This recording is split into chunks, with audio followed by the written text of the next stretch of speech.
غریب و مسکینوں کی مدد کرتے ہیں، سچے ہیں، امین ہیں، آپ سچ کہتے ہوں گے۔ فرمایا جب مجھے سچا مانتے ہو کہاں تسلیم کرتے ہیں؟ پہلے سچا مان رہے ہیں لیکن حق کی بات سننے کے بعد کیا کہا؟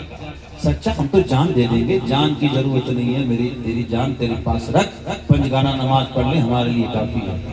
حضرت جان دے دیں گے، بھائی جان تو ہم کیا کریں، ہماری خود کی جان ہمارے پاس پڑی ہے، کوئی کام کی نہیں ہے اگر یہ مصطفیٰ کے لیے نہیں ہے۔ جان دی ہوئی ہے اس کی حق، یہ تو حق ادا نہیں ہوا۔ جی جان تو رسول اللہ صلی اللہ علیہ وسلم کے ذکر جمیل کے لیے ہے، قربان جائیں۔ سب نے کہا فرمایا سنو تو بات پہ یقین ہے تو میں اللہ کا رسول بن کے تشریف لایا ہوں۔ یہ لات ذات جس کے سامنے کبھی اونٹ قربان کیا جا رہا ہے، کبھی بکریوں کے چڑھائے جا رہے ہیں، کبھی برانہ ہو کر کے ان کے سامنے سجدے کیے جا رہے ہیں۔ اے انسان تیرے سر پہ اللہ نے اللہ نے تجھے آدم کی اولاد سے پیدا فرمایا، تیرے سر کے اوپر عزت کا تاج رکھا ہے، یہ سارے گرد و نواں تیرے لیے ہے، زمین تیرے لیے بنائی، آسمان تیرے فائدے کے لیے بنایا، ستارے تیرے لیے چمکائے، سورج تیرے فائدے کے لیے، چاند تیرے فائدے کے لیے، شجر حجر تیرے فائدے کے لیے، یہ ندی نالے پانی تیرے فائدے کے لیے۔ تو درختوں کے سامنے جھکنے کے لیے نہیں ہے، تو پتھروں کے سامنے جھکنے کے لیے نہیں ہے۔ درخت میں دم نہیں کہ تجھے نقصان پہنچا سکے، پتھروں سورج چاند میں دم نہیں کہ تجھے نقصان پہنچا سکے۔ ارے تو اللہ کے لیے ہے اور میں تمہیں بلاتا ہوں اس اللہ کی طرف جو تنہا ہے اپنی ذات میں، وحدہ لا شریک ہے، میں اس کا رب بن کر رسول بن کے تشریف لایا ہوں۔ وہ میرا رب العالمین ہے، تمہارا بھی رب ہے، میرا رب ہے، میں اس کا رسول ہوں۔ تمہیں وحدانیت کی طرف، رسالت کی طرف، اللہ کی عبادت کی طرف بلاتا ہوں۔ اصنام کو چھوڑو، ایک اللہ کے بندے۔ تھوڑی دیر پہلے کہہ رہے تھے جان دے دیں گے، سچی بات مانیں گے۔ سب سے پہلے کھڑے ہوئے آپ کے چچا ابو لہب کہنے لگے ہاں اس لیے بلایا تھا کہ تو ہمارے ان کو برا کہے۔ فرمایا برے کو برا کہنا کوئی برائی؟ وہ گیا، دوسرے گئے، تیسرے گئے، آپ نے اعلان کر دیا کہ اب رہے گا تو اسلام سے۔ آپ نے یہ اسلام کا دوسرا دور شروع ہوا، پھر تیسرا دور اس وقت شروع ہوا کہ اعلان نبوت کے 4 سال اللہ رب العزت نے اجر کی وسعت اور بہی تؤمروا نازل فرمائی اور فرمایا میرے محبوب حق کو کھلے اعلان بیان رج کے بیان کرو اور ان کی مخالفت کرو اور کہو یہ دھوکے میں رکھتے ہیں قوم کو، یہ ظالم ہیں، یہ نشے طاقت کے نشے میں قوم کو گمراہ کر رہے ہیں۔ بیٹیوں کو زندہ دفنا بڑا جرم ہے، حق دبانا بڑا جرم ہے، اللہ کے سوا کسی کے لیے سجدہ عبادت کرنا جرم ہے، یہ سب جھوٹے ہیں، منع ہے، باقی رہنے والی ذات اللہ کی ہے۔ بھائیو جب تک حق نہ بولا تب تک تو سچے امین سب کہہ رہے تھے، حق بولا تو پھر کیا جان کے دشمن بنے۔ پھر مکے کی گلیوں میں انہوں نے آپ کو کاہن کا، ساحر کا، جادوگر کا، دیوانہ کا، پاگل کا، عباس لڑکوں کی ٹولیاں پیچھے لگاتے، پتھر برساتے، بچے دیوانہ کہہ کے بلاتے۔ بچے اگر کسی کے پیچھے لگ جائیں تو کیا حشر کرتے ہیں، اور لڑکے اللہ اکبر دیوانہ کہہ کے بلاتے، پتھر مارتے اور لوگوں کو کہتے یہ دیوانہ ہے۔ آقا علیہ السلام خاندان بنو ہاشم کا روگ تھا، اس لیے آپ کو قتل تو کر نہیں سکتے، اس لیے آپ کو ظلم و ستم کی انہوں نے یہاں دیا۔ وہ رسول جسے اللہ اپنے محبوب کی ظلموں کی قسم کھا کے قرآن میں بیان فرمایا واللیل اذا یغشی، اور چہرے کی قسم کھائے والضحیٰ، اور حضور کے جنم بھومی کی قسم کھائے، اس محبوب کے پیچھے آوارہ لڑکوں کا جھنڈ لگا دیا جو دیوانہ کہہ رہے ہیں، پاگل کہہ رہے ہیں، پتھر برسا رہے ہیں، اور پھر لوگ پیچھے شور و غل کر رہے ہیں۔ ابو جہل ابو لہب خود جاتے اور کہتے لوگو علیہ باللہ ہمارا دیوانہ پاگل ہو گیا ہے، یہ لات منات کی عبادت پوجا سے روکتا ہے، اس کی بات نہ ماننا، یہ دیوانہ ہو گیا ہے۔ آقا دو جہاں صلی اللہ علیہ وسلم جدھر جاتے وہاں رب کا قرآن سنا۔ پھر مکہ میں جمع ہوئے اور بڑا جادوگر کہنے لگے آپ کو، اور قتل کرنے کی سازش تو کر نہیں سکتے۔ صدیق اکبر ایمان لائے، امیر حمزہ ایمان لائے، پھر جادوگر کہنے لگے، کاہن کہنے لگے، دیوانہ کہنے لگے۔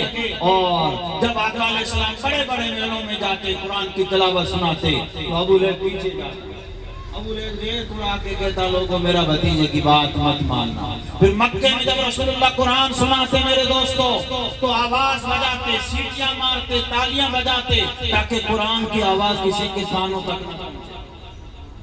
میں تم سے کہتا ہوں محفل میں قرآن پڑھا جا رہا ہے، قریب میں سیٹیوں کی آواز آ رہی ہے، محفل میں قرآن اور حضور کا ذکر ہو رہا ہے، قریب میں تالیوں اور کہکا اور ٹھٹھا مچھلی کی آواز آ رہی ہے، ذرا بتاؤ یہ کلمہ پڑھنے والے ابو جہل پارٹی کے ہیں یا صدیق اکبر کی پارٹی؟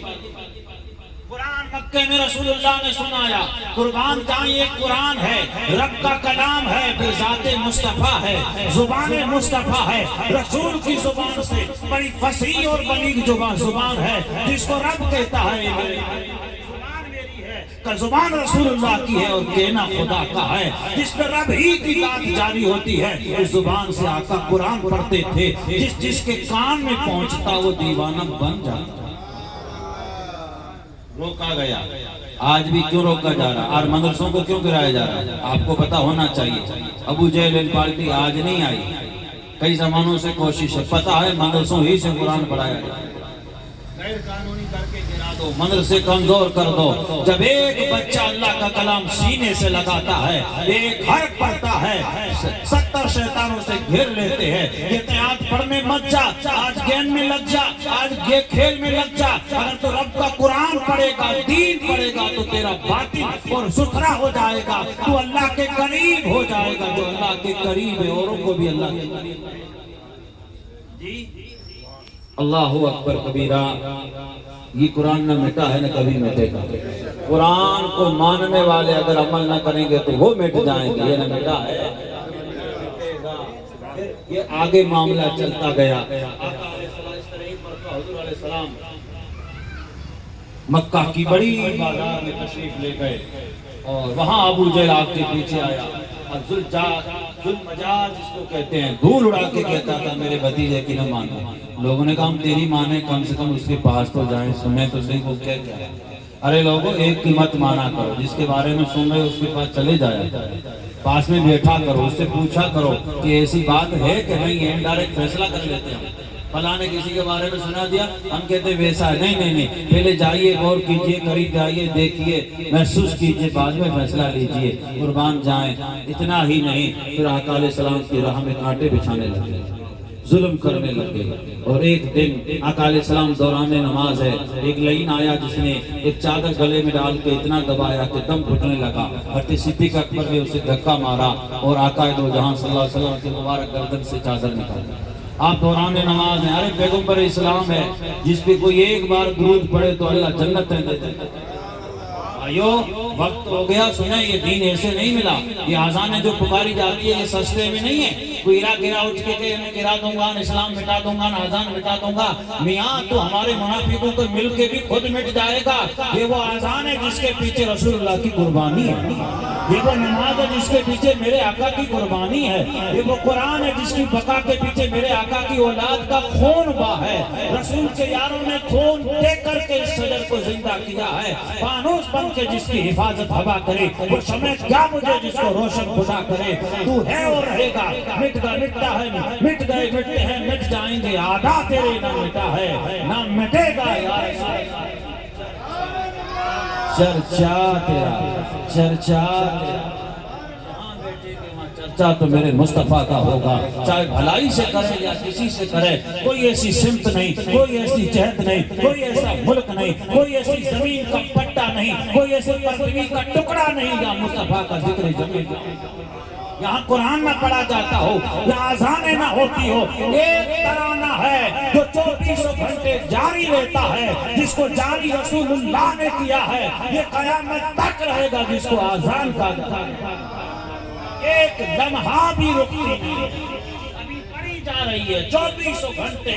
ورلڈ میں اگر کوئی نغمہ گونجتا ہے تو وہ اذان، اس کے پیچھے قربانی میرے محمد عربی،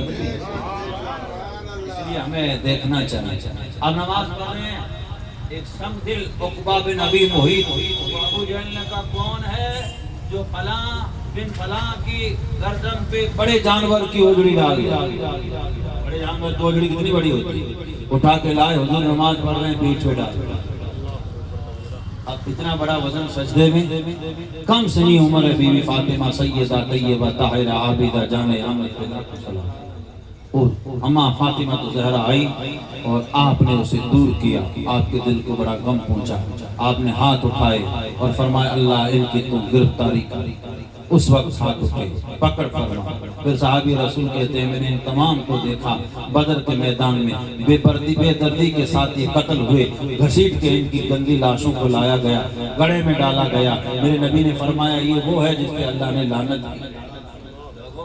دشمنی بڑی مہنگی پڑتی ہے، نسلیں تباہ کر دیتی ہے، ایمان تباہ کر دیتی ہے، اللہ اسے غارت کر دیتا ہے جو زبان سے رسول کی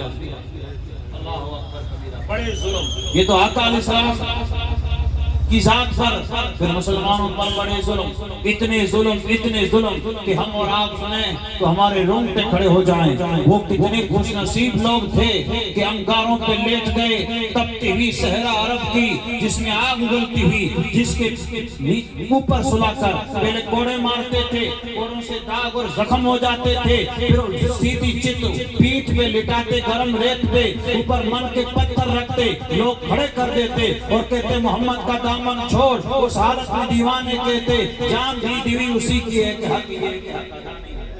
حق یہ ہے کہ حق ادا نہیں ہوا۔ اس حالت میں بھی صحابہ اکرام نے، صحابیات نے، اس میں کیول مرد نہیں تھے، سب سے پہلی اسلام کی شہید اگر خاتون ہے جسے حضرت سمیہ کہا جاتا ہے، جان دے دی اور ایمان جانے نہیں دیا۔ انہوں نے کہا جان تو لے سکتے ہو لیکن دل سے ایمان نکال نہیں سکتے۔ قول محمد قول خدا، فرمان نہ بدلا جائے گا، بدلے گا زمانہ لاکھ مگر قرآن نہ بدلا جائے گا۔ اور مردان حاکم، مردان بندگان خدا باطل سے خوف کھا سکتے نہیں، یہ سر کٹا سکتے ہیں مگر سر جھکا سکتے ہیں۔ وہ قوم ہے جو تھوڑی تکلیف آنے پر ہم اپنے اعمال چھوڑ دیتے ہیں، کفار میں غربا مساکین کو چاہتے تو قتل کر دیتے، انہوں نے